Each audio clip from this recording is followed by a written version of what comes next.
Hello students, आज अपन Boolean algebra का एक सेकंड लेक्चर देंगे बेटा। कल जो मैंने एक बड़ा लंबा लेक्चर दे दिया था आपको 29 मिनट का, और उसमें क्या क्या बताया था आपको। द्विआधारी संक्रिया की परिभाषा, फिर बीजीय संरचना की परिभाषा, और उसके बाद बूलिय बीजगणित की परिभाषा। और बूलिय बीजगणित की परिभाषा जो है इस साल अपने पूरी तरह से कोर्स में उसको आपको अच्छी तरह से याद करना है। मैं कहूँ कि B2 क्या है तो आपको ये नहीं कि मेरा मुँह ताको, अगर क्लास में होते तो मैं खड़ा कर करके चपत लगाता हूँ बच्चों के।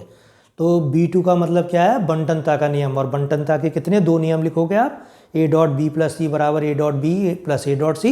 और फिर क्या लिखते हो आप दूसरे नियम में कि डॉट की जगह प्लस लिख देते हो और प्लस की जगह डॉट लिख देते हो। ठीक है, तो मैंने क्या बताया था आपको कि B कोई भी आरेख समुच्चय है, प्लस और डॉट इसमें दो द्विआधारी संक्रिया है, डैश इसमें एक पूरकता संक्रिया है, और 0 1 अगर इसके दो आवश्यक अवयव हैं तो कोई भी संरचना B प्लस डॉट डैश 0 1 बूलिय बीजगणित कहलाएगी यदि वो निम्नलिखित 5 नियमों का पालन करती है।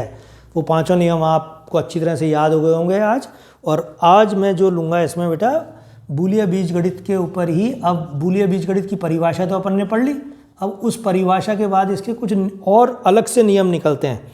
वो कहता है, पहला नियम है वर्कसम नियम, और इसको इंग्लिश में बोलते हैं एडिम्पटॉट लॉ। तो ये क्या कहलाता है अपने उस केस में कि बूलिय बीजगणित में वर्कसम नियम क्या है उसको परिभाषित करो और उसे सिद्ध करो। इस तरह से क्वेश्चन आता है एग्जाम में। ठीक है, तो आप क्या कहोगे कि बूलिय बीजगणित में वर्कसम नियम क्या है, इसका कथन दो एवं इसे सिद्ध करो। तो आप क्या लिखोगे, माना B प्लस, अब देखो B प्लस डॉट डैश 0 1। ठीक है, एक बूलिय बीजगणित है, एक बूलिय बीजगणित है, माना B प्लस डॉट डैश 0 1 एक बूलिय बीजगणित है। तब सभी अवयवों A बिलोंग टू B के लिए, तब सभी अवयवों A बिलोंग टू B के लिए क्या लिखोगे आप, पहला A plus A is equal to A, और दूसरा प्लस की जगह क्या आ जाएगा हमेशा, डॉट। तो बूलिय बीजगणित में ये सारी चीज़ जो प्लस की जगह अपन डॉट लिखते हैं ना, ये ड्यूल कहलाता है। इस वाले फैक्टर का ड्यूल है, ये द्वैती कहलाती है कि प्लस की जगह तो डॉट लिख दो दूसरे फैक्टर में, और जहाँ भी 0 है वहाँ 1 लिख दो, और जहाँ 1 है वहाँ 0 लिख दो। तो बूलिय बीजगणित में क्या है कि जब भी A B में होगा तो A प्लस ए बी किस में होगा, A में। A प्लस A बराबर क्या होगा, A, और A इंटू A बराबर क्या होगा, A। तो ये क्या सर्किट एनालिसिस में जब फिजिक्स पढ़ते हैं अपन तो ये बहुत काम की चीज़ है कि यहाँ प्लस को जैसे समांतर श्रेणी या जो भी है आप, एक दो श्रेणियाँ होती हैं और एक डॉट होती है, तो डॉट के लिए भी एक श्रेणी कहलाते हैं एक। तो ये जो वो कहता है कि भाई दो स्विच से जो काम चल रहा है वो एक ही से काम चलेगा, कि दो स्विच लगाओ चाहे उसकी जगह एक लगाओ। तो ऐसा सर्किट एनालिसिस में वो लोग पढ़ते हैं वहाँ पर। ठीक है, तो वो श्रेणी क्रम और समांतर क्रम के अंदर वो प्लस और डॉट को जैसे रिप्रेजेंट करते हैं, तो तुम लोग ज़्यादा जानते हो बेटा, हमें फिजिक्स नहीं आती है इतनी। तो कहता है A प्लस A बराबर क्या होता है बूलिय बीजगणित में, हमेशा A, और A इंटू A बराबर भी क्या होता है, हमेशा A। ठीक है, अब इसको अपने को सिद्ध करना है। ये नियम क्या कहलाता है, वर्कसम नियम।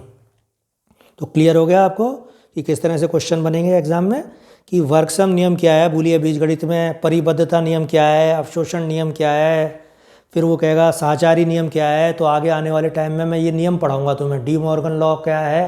तो ये सारी चीज़ें मैं आपको स्टार्टिंग में बता दे रहा हूँ, और अब अपना को याद करने का भी मैटर मिलेगा और थोड़ा सा नया चीज़ भी अपने को मिलेगी। ठीक है, तो वर्कसम नियम मतलब A जब भी B में है तो A प्लस A भी B में होगा, और A प्लस A बराबर क्या होगा, A। ये अपने को सिद्ध करना है। ठीक है, तो देखो आप प्रूफ में लिखेंगे क्या,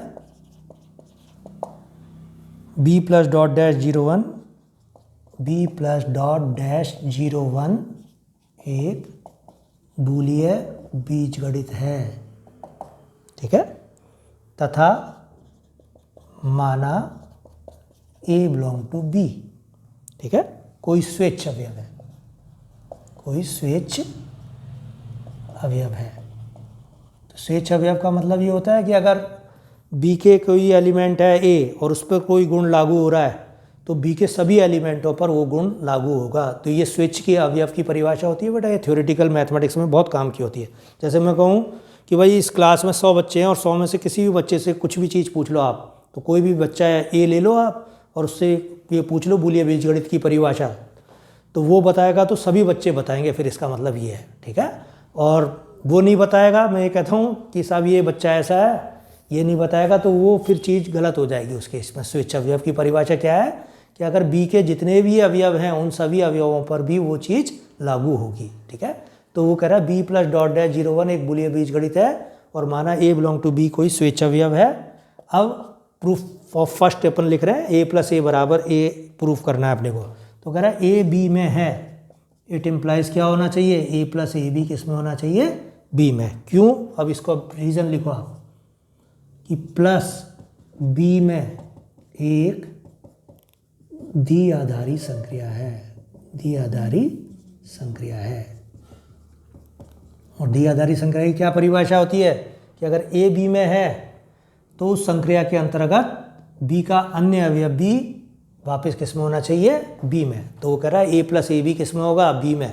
ठीक है, फिर वो ये कहता है कि इसको कैसे लिख सकते हैं अपन, ए प्लस ए को ए प्लस ए इंटू 1 लिख सकते हैं भाई आराम से।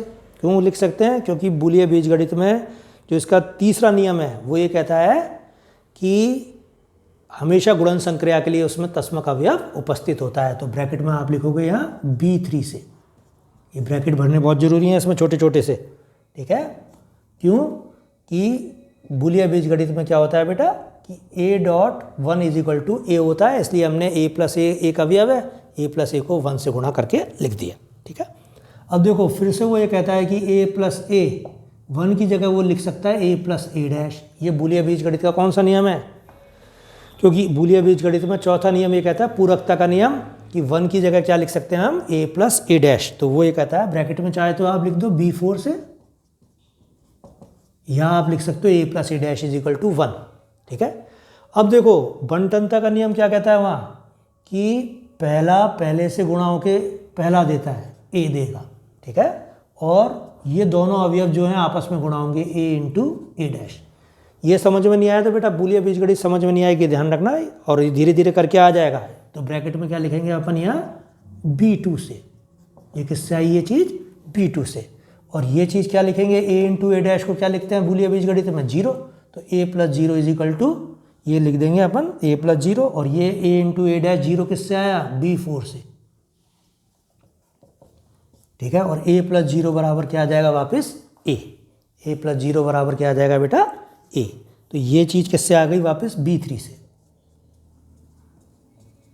ठीक है, तो ये जो स्टेप है मैंने आपको बताई ना, ए प्लस ए, पहले सबसे ए प्लस ए को क्या लिख दिया, ए प्लस ए इंटू 1 की जगह क्या लिख दिया, ए प्लस ए डैश।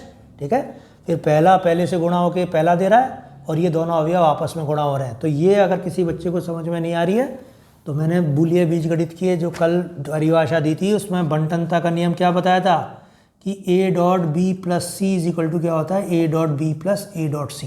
पहला तो ये तो दूसरा नियम बताया था मैंने इसका बंटनता का, और उसी से फिर पहला लिखा था, वो क्या था कि डॉट की जगह प्लस, और प्लस की जगह क्या लिख दिया था मैंने, डॉट, और फिर ये क्या लिखा था, ए प्लस बी इंटू ए प्लस सी। तो ये जो चीज़ है इसका सेकंड लॉ, जो फर्स्ट लॉ है बंटनता का, ये सबसे ज़्यादा इंपॉर्टेंट है। तो कैसे लिखा है वो मैंने कि ए और ये गुणा होके तो ये दे रहा है, राइट हैंड साइड से आप लेफ्ट हैंड साइड में आना इसमें। ठीक है, और फिर बी और सी गुणा होके क्या दे रहे हैं, बी इंटू सी। तो यही चीज़ मैंने यहाँ लिखी थी, देखो ए इंटू ए, ये ए दे रहा है, और ए इंटू ए डैश, ये ए इंटू ए डैश दे रहा है। तो ये B2 से लिखा था, और ये अब मैंने क्या सिद्ध कर दिया कि ए प्लस ए बराबर क्या हो गया, ए। ठीक है, ये अपने को सिद्ध करना था बेटा। ठीक है, अब इसके बाद वो ये कहता है इसका सेकंड लॉ प्रूफ करो।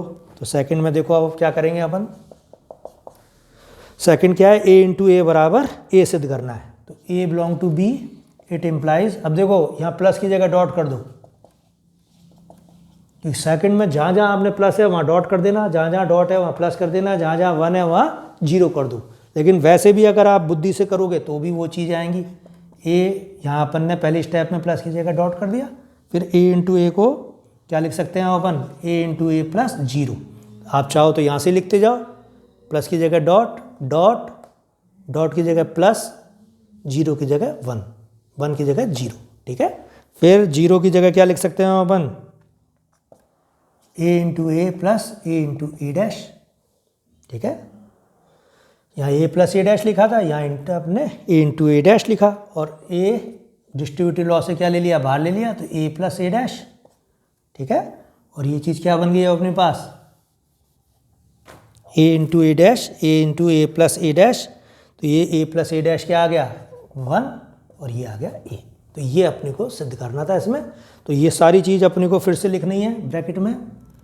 ए बी में है तो ए इंटू ए बी में होगा, तो डॉट बी में द्विचर संक्रिया है। द्विचर संक्रिया की क्या परिभाषा है, जब भी ए बी में होगा तो ए इंटू ए बी में होगा। फिर ए इंटू ए में 0 जोड़ के इसको लिख दिया, तो ये किससे लिखा अपन ने, कौन सा नियम है वो, B3 तस्मक का नियम, ठीक है। फिर ये कौन सा नियम है, 0 की जगह ए इंटू ए डैश लिखा, तो ये है B4 पूरकता के नियम से लिख दी ये चीज़। और ये किससे लिखी है, B2 से, ठीक है। और ये चीज़ किससे लिखी है, ए प्लस ए डैश की जगह 1 फिर से, तो ये आप वापस लिख दोगे किससे, B4 से। और ये किससे लिखी है, B3 से। तो ये लिखना है बेटा सब आपको ब्रैकेट में, ये छोटे छोटे नियमों में, तो ये सारी चीज़ें आपको आनी चाहिए।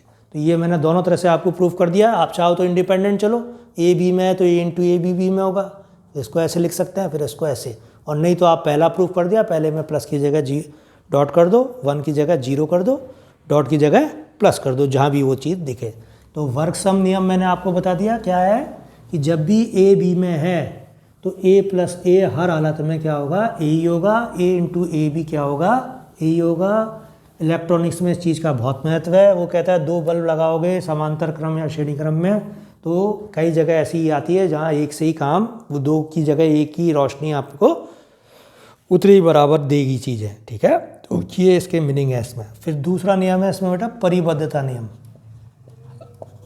परिबद्धता नियम इसको बोलते हैं बाउंडेडनेस लॉ। बाउंडेडनेस लॉ क्या कहता है ये, माना b प्लस डॉट डैश 0 1 एक बूलिय बीजगणित है, एक बूलिय बीजगणित है। माना b प्लस डॉट डैश 0 1 एक बूलिय बीजगणित है, तब सभी a बिलोंग टू b के लिए, तो कोर्स बहुत तेज़ी से चलेगा बेटा, तो थोड़ा सा आप लोग पढ़ते रहो। a plus 1 is equal to 1, और दूसरा प्लस की जगह क्या कर दोगे डॉट, 1 की जगह क्या कर दोगे 0, और ये 0। तो ये चीज़ तो फट समझ में आती है साहब, a को 0 से गुणा करेंगे तो 0 आएगा, लेकिन ये नहीं आती है। तो a प्लस 1 बराबर, जब भी बूलिय बीजगणित में a प्लस 1 है तो उसकी जगह अपन क्या लिख सकते हैं, 1 लिख सकते हैं, ध्यान रखना, ठीक है। तो इसकी प्रूफ देखो आप। अब मैं पूछूं बूलिय बीजगणित में परिबद्धता नियम क्या है, कथन दो एवं उसे सिद्ध करो, तो आप ये पूरा लिख देना, ठीक है। तो क्या लिखेंगे अपन, माना ए बूलिय बीज बी का कोई स्वेच्छावयव है, माना ए बी का कोई स्वेच्छावयव है, ठीक है। अब इसका प्रूफ देखो। कुछ लोगों के थोड़ा सा मैंने देखा बूलिय बीजगणित धीरे धीरे समझ में आती है, फिर बाद में इनके क्वेश्चन आएंगे ना, तो क्वेश्चनों में नियम अप्लाई करेंगे अपन। तो a प्लस 1 को कैसे लिख सकते हैं, a प्लस 1 इंटू 1, ठीक है। किससे, ब्रैकेट में क्या लिखोगे, B3 से, ठीक है। 1 की जगह क्या लिख दोगे फिर, a प्लस ए डैश, ये किससे लिखा, B4 से। फिर बंटनता लगाओगे, पहला पहले से गुणा होगा, ये देगा, फिर 1 इंटू ए डैश, ठीक है। यही दिक्कत करता है बस, तुम्हें ध्यान रखना, पहला पहले से और दूसरा और तीसरे से, इससे गुणा होगा, ये देगा, ठीक है। फिर इसको लिखोगे B2 से, और 1 इंटू ए डैश क्या दे देगा वापस, ए डैश। तो ये किससे लिख दिया मैंने, B2 से। ये वाली चीज़ जो है ये तो B2 से आई गई, और ये B3 से आया, ठीक है। और a प्लस ए डैश किसके बराबर होता है, 1 के, तो वो लिख दो, a plus A dash is equal to 1। यही सिद्ध करना था, देखो तो कितना सिंपल हो गया आप, ठीक है। फिर सेकंड प्रूफ करो, प्रूफ ऑफ सेकंड। क्या करोगे, प्लस की जगह तो डॉट कर दो, 1 की जगह 0 कर दो, फिर a डॉट 0 प्लस 0, ठीक है, सेम चीज़ चल रही है देखो बिल्कुल, ठीक है। फिर a डॉट 0, 0 की जगह a into A dash, distributive law लगा दिया तो a कॉमन ले लिया, ठीक है, या कॉमन लो या वैसे लिखो डिस्ट्रीब्यूटिव लॉ से, तो क्या लिख सकते हैं इसको, a into 0 plus A dash, और ये चीज़ क्या लिखी जा सकती है, a इंटू ए डैश, और ये 0। तो बुक से आप देख लेना, अगर आपको दिक्कत आ रही है तो कोई भी, मेरा काम था स्टार्ट करना, तो वो स्टार्ट मैंने कर दिया तुम्हारे को सारी चीज़ कि कैसे लिखते हैं।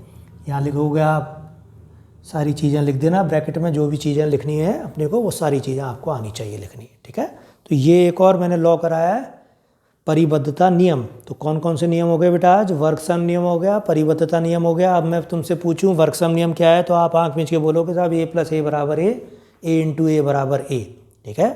परिबद्धता नियम क्या है, तो आप कहोगे साहब a प्लस 1 बराबर 1 और a इंटू 0 बराबर 0, ठीक है। तो ये सारी चीज़ें आप धीरे धीरे सीखो, तो आपको अब याद करने की भी चीज़ें मिल गई खूब। मैं आपसे पूछूं भाई अविष्टि अपवर्जन सिद्धांत में a union b union c कितने पद आएंगे, आप कहोगे 7, a union b union c union d कितने पद आएंगे, आप कहोगे 15, कितने प्लस के, 8 प्लस के, 7 माइनस के, ऐसे याद होती है मैथमेटिक्स, ठीक है, समझ में तो आ गई वो सारी।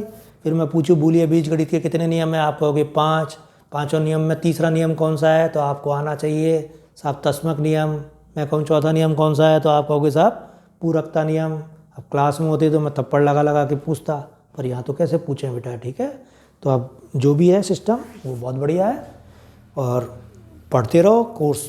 मैं इस हफ्ते अब तुम्हारी बूलिया बीजगणित लगभग ख़त्म कर दूंगा एक बार, तो काफ़ी कंट्रोल में आ जाएगा। और एक सर से मैंने और कहा है, तो वो आपके रिलेशन सेकंड यूनिट शुरू कर देंगे, वो हो जाता है तो फिर 3 यूनिट एक साथ शुरू हो जाएंगे। फर्स्ट हो गई, फोर्थ हो रही है, उधर वो सेकंड कर देंगे, वो काम हो जाएगा तुम्हारा।